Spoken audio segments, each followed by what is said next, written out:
You're watching Palo Alto High School's 2830.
For the past decade, the Palo Alto School District has been home to nationally ranked elementary, middle, and high schools. However, like every other Californian city, the city of Palo Alto has suffered educational budget cuts. Without the help of PI, Partners in Education, a nonprofit organization that raises money annually to support institutions, our schools will not be able to perform to their high expectations.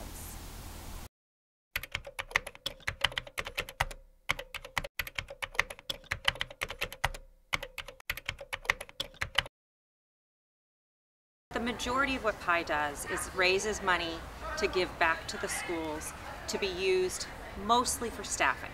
In elementary school, it's primarily for teacher classroom aides, so an extra adult in the classroom to help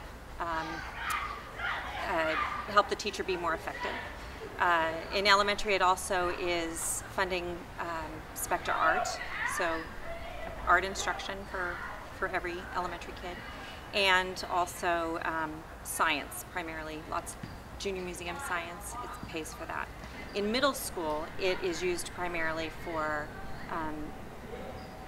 counselors, guidance counselors, so they've made it possible, PI has made it possible for each of the middle schools to have a counselor for every grade level. We also help fund in the middle schools electives that make room in the course catalog for everyone to have lots of choices and lots of opportunity to try new things.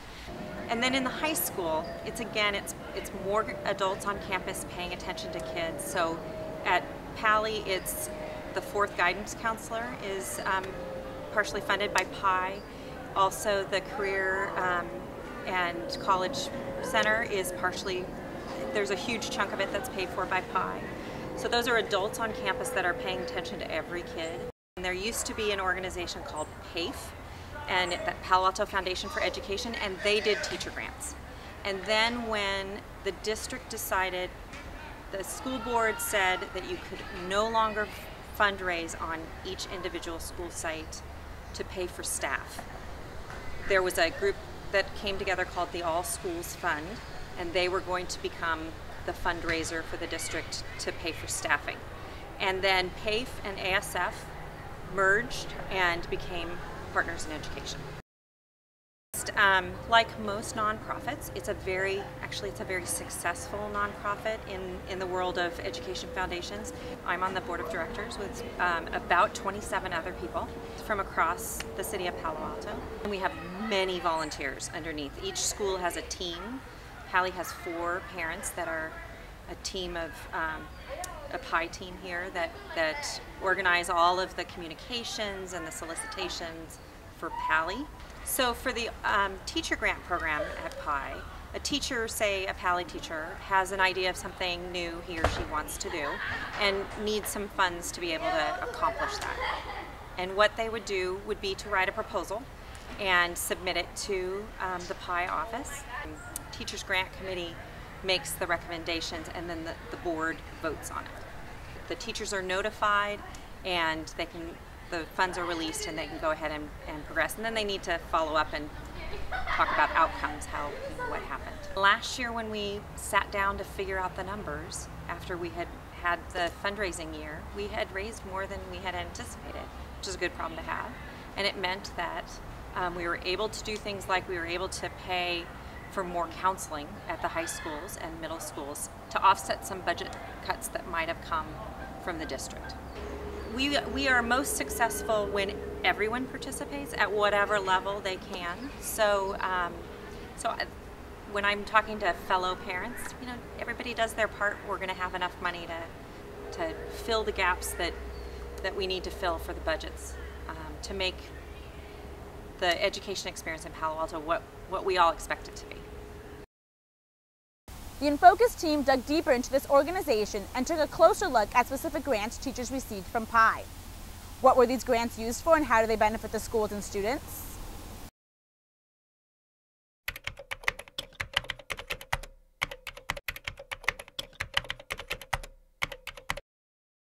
So I was working as the English Learner Specialist last year at Addison and Dubinick Elementary Schools, and we have a lot of families who were Spanish speaking, and we wanted to find ways to really connect with those families between school and home. So Carolyn Jones, who was Literacy TOSA last year, and I applied for a grant through PI for the Latino Family Literacy Project. And that project is a parent education program.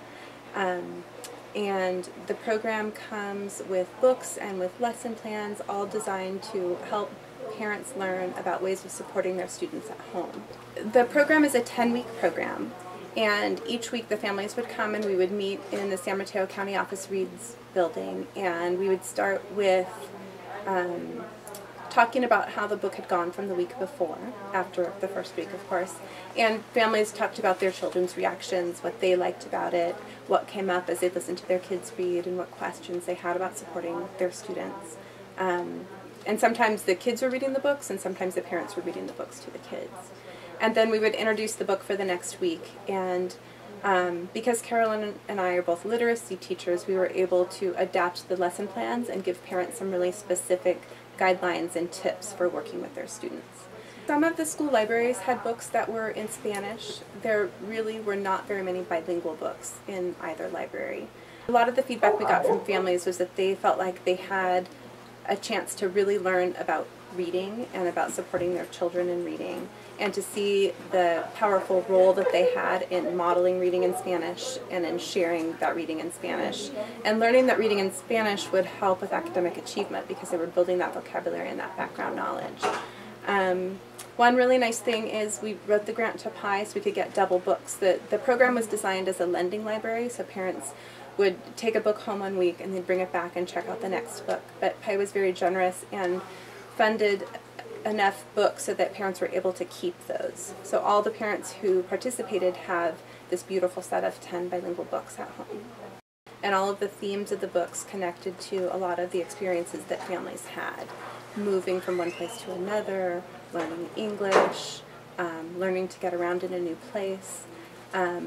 So the families were really engaged in the program and felt like they had books that really spoke to them. One of the students, after reading a book about somebody who moved, and the book didn't say where they moved to or from, but it was really about going from one place to a new place that was very different. And the daughter looked at her mom and said, "This is a story about you."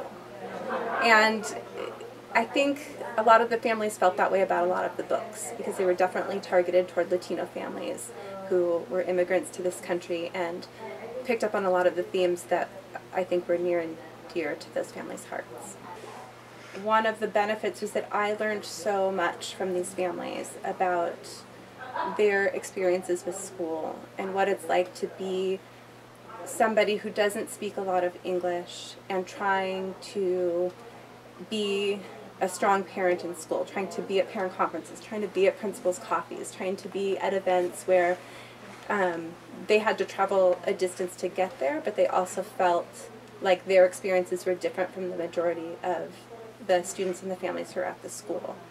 And having the chance to sit and talk with those families and really understand their experiences, what they love about Palo Alto schools for their children, what they find frustrating about it, the good questions they raised, for me was really invaluable in understanding the different experiences that families have.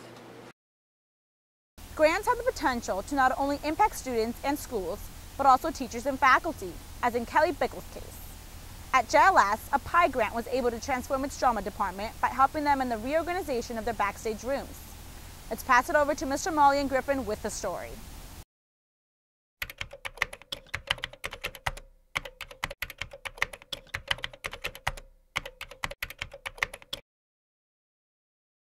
Today I'm here with Mr. Molly. And what PI grant changed your drama department? We were recipients of a PI grant designed to help with the organization of our backstage area in the CAF where we do most of our main stage shows. So it's not in this room here, it's across the way, but if you'd like I can take you over and we can take a look at it. Sounds good.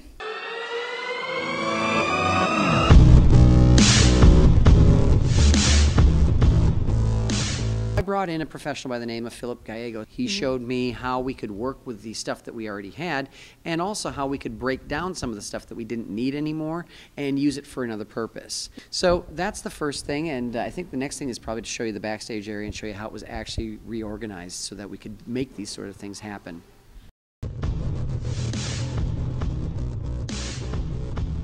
Everything that's on the set right now was living in here at some point, so there's open spots where all of that will be returned once we're done with the show. But in the meantime, you can see how the whole thing is laid out right now as a result of our consultant coming in and giving us some ideas on how do we best use the space. This space here is now so much less intimidating than it was when I first arrived. This entire wall used to be closets, just like these. And inside were other costumes. So it was kind of unusual to call this a wood room and yet be keeping costumes in here. So the first thing to do was to take everything out of here that wasn't actually wood. Philip was also able to advise me on what tools would help work a little bit better, and he helped me pick out this particular chop saw, which has saved us a lot of time and effort when it comes to coming in here and sizing the wood just the way we need it, so they can have those to start working on to build our sets. So yeah, this is the space now, and it works really nicely for us. We're able to get access to stuff when we need it, and we're able to move around in here pretty safely. All four of us are in here without any problems at all, and I can get about 12 kids in here and not worry about anything falling on them. So great improvement over what we used to have. So this is part 2 of the PI Grants funds. So what we decided to do was bring in a consultant who set everything up for me so that there were categories, and we created what you have in professional theater known as a costume bank. You'd have it all in one location, easy to get at, easy to navigate. These racks here were purchased through the PI grant. These are brand new racks that we brought in last year. They're expandable, so we can add more to them as we go along as well. And the professional consultant I brought in, as you can see, these little tags up here tell us when each time period begins on these setups here. We've got one more space next door that's also got the other racks that I purchased through the PI grant. Should we take a look? We sure can. All right, and here's our last space that PI was able to help with last year. It's very nicely organized with the help of those new racks. As you come in here, you see these are all categorized according to whatever kind of costume they are. But in the short term, what this means is that now this space is being used exactly as it was intended to be used. We've got costumes here and only costumes. So how has the actual production of a show changed here at JLS? For one thing, we can get right into building things a lot faster. That was the biggest thing I wanted to see happen with this grant. What is the importance of PI to you and your students? PI has several really important contributions that it makes, and having a student in the school system myself, I have my opportunity every year to write a check to PI, and I make sure that I do, and I make sure that I am a regular contributor because it's a way that we as parents as well as faculty members feel connected with the community that we're serving. Every little bit that PI can contribute and make part of that in a larger whole really benefits the students, and it really changes the way that education happens here. All right, so remember folks, donate to PI, coming from a teacher and a parent. Those are some wise words from Mr. Molly. When everyone contributes, great things are achievable.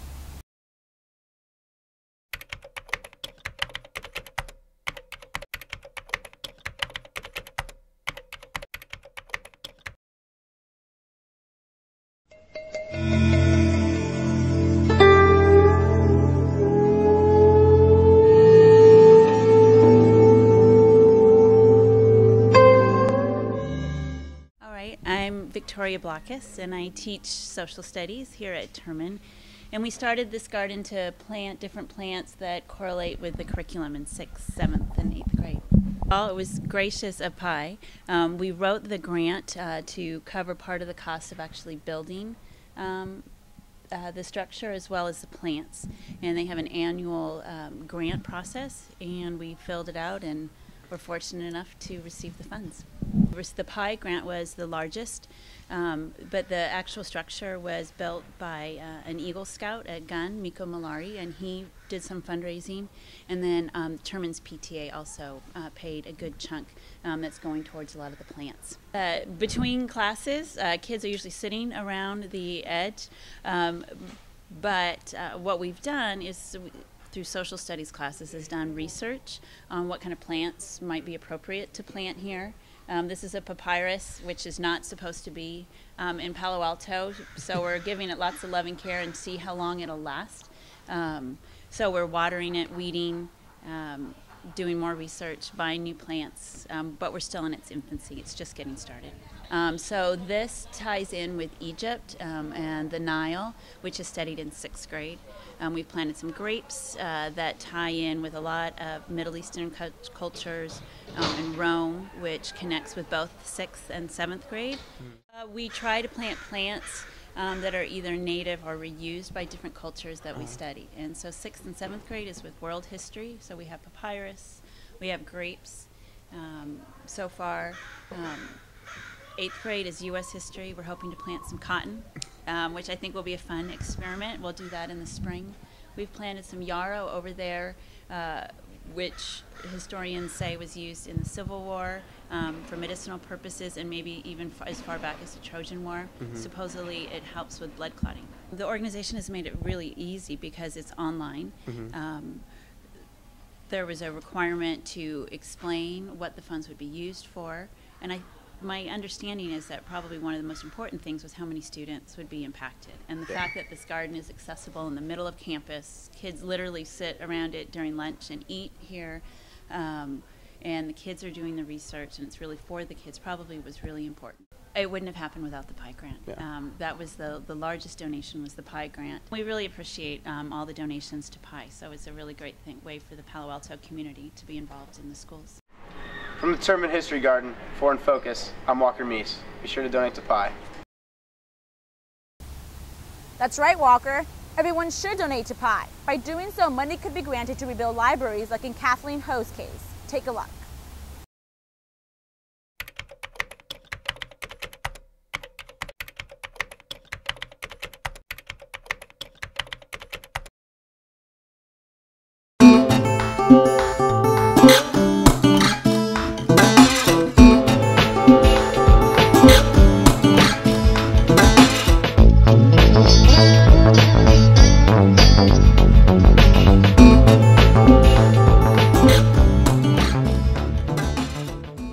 School actually is a kindergarten through 12th grade school, and we have kind of two differentiated libraries, one for the primary school and one for the middle school, or the high school. So the grant is basically to help build up our library. So working here at the hospital, we have some special needs kids that have kind of unique situations going on. A lot of them sometimes are in isolation. They're not allowed to come up to the classroom. Some of them have specific conditions where either they are immune compromised or they can, because of what they have, infect other people and get books depleted a lot more rapidly than a lot of other places because we have to clean them with alcohol. So we're constantly buying more and more books. And the other thing is that a lot of times when there's a kid who is sick and in bed and in isolation, one of the things that they really like to do is just have some form of escape. And we really encourage them to read rather than doing something like watch television or play video games. For them, it's a really good way where they might not be quite ready to be doing schoolwork, where they have to do a lot of homework and a lot of writing, and some of the kids can't do any writing. So we really encourage them to read instead, and it's a great way for them to, just for a little while, escape from whatever is going on here. So we've been building up our library, and these PI grants have been really, really beneficial because you know, we have a very, very small budget here. We rely almost entirely on donations, and so donations have to pay for a lot of other things other than the library, and so the library really is not a priority when we get these donations. So having a PIE grant has really been something that's helped the kids a lot. The PIE grant that we just got was specifically for the library.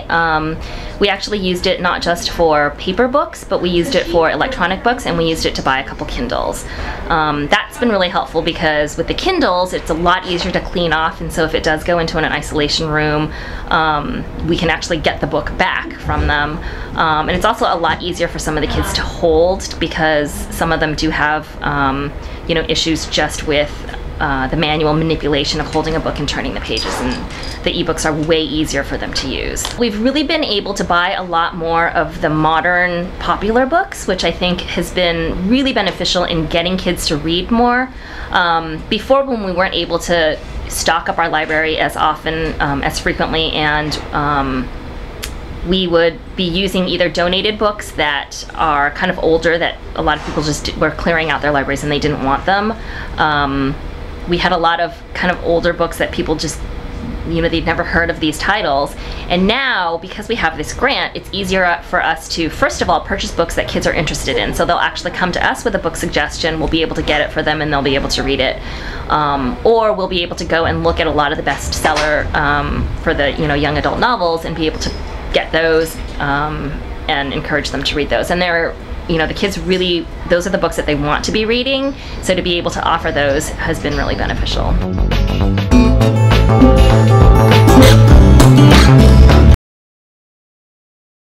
With the advancement of technology, schools now have the opportunity to open new doors and reach students via technological materials. Speech and language disorders are just one of many that can benefit with materials such as iPads, and thanks to PIE, this has been made a reality. Here are Debbie Klinger and Kimberly Hales to further explain how these iPads have enhanced the teaching curriculums.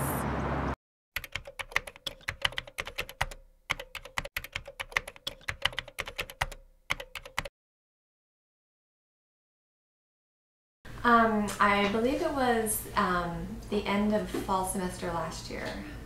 Well, when I was applying for the grant, I explained to them how I thought it was specifically for the iPad, and I explained how I thought the iPad is kind of the up-and-coming technology, and that there's a lot of resources within that technology that I think can help in my profession, help with increasing communication skills. It's been very useful. I think they've probably been most useful for my kids who have autism. These kids are able to really focus in more on things that are very visual, and there are lots of very visual applications on the iPad, and a lot of applications that really focus in on social skills and developing social skills. And so the technology that I've been able to use specifically regarding that has been very useful in helping kids really learn about social communication. I'm using it much like a computer. I don't have a computer for the students. A lot of the time I have used it to video the students, so if they're working on specific sounds, for instance S or R, we can videotape them speaking and working on their sounds, and they can watch the video and see how they're doing. The students are very motivated to use it. It's a cool tool, and they're interested in using it. It's very convenient to have it right there at the session where they can look things up if they're looking for something for their classes. There are a lot of other apps that kind of encourage social communication, things where you have to ask for things and ask somebody else to do something and they give it to you, and then something happens on the iPad, so it's kind of engaging. But I use it a lot for social communication, I think.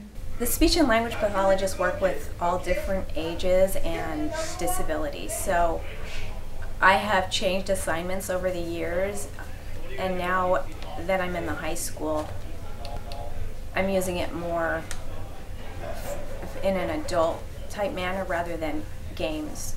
At this level, it is more language, specifically vocabulary, comprehension, social skills.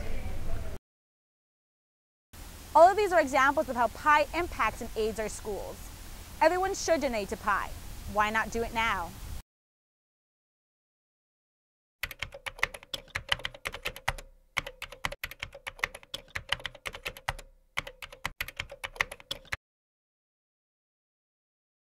One way that you can donate is to fill out a donation form.